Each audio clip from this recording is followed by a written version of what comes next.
जय श्री हरि आप सभी का स्वागत है। आइए सुनते हैं जया एकादशी की पावन व्रत कथा। बहुत प्राचीन समय की बात है। स्वर्गलोक में इंद्रदेव का राज्य था।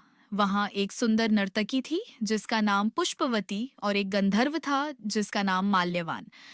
दोनों भगवान विष्णु के परम भक्त थे।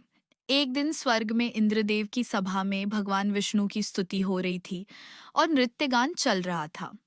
उसी समय पुष्पवती और माल्यवान एक दूसरे के प्रेम में इतने लीन हो गए कि उनका मन भक्ति से हट गया। इस गलती से सभा में विघ्न पड़ गया। इंद्रदेव को क्रोध आ गया और उन्होंने दोनों को शाप दे दिया कि वे पृथ्वी पर पिशाच योनि में जन्म लेंगे। शाप के कारण दोनों हिमालय के एक दुर्गम क्षेत्र में पिशाच बनकर रहने लगे।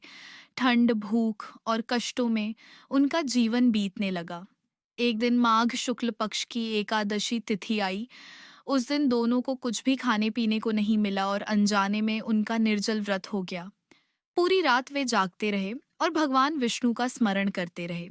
इस प्रकार अनजाने में ही उन्होंने जया एकादशी का व्रत कर लिया।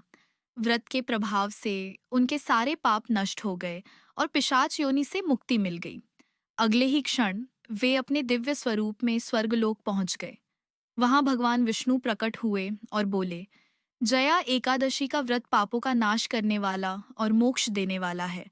जो श्रद्धा से या अनजाने में भी इस व्रत को करता है वह महान पुण्य का भागी बनता है।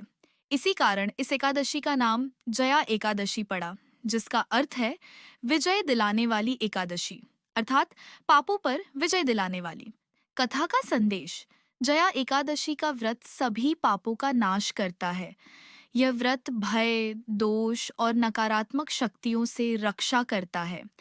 मोक्ष और भगवत कृपा की प्राप्ति होती है। आपको ये व्रत कथा कैसी लगी? कमेंट करके ज़रूर बताएं और राधे राधे लिखना न भूलें।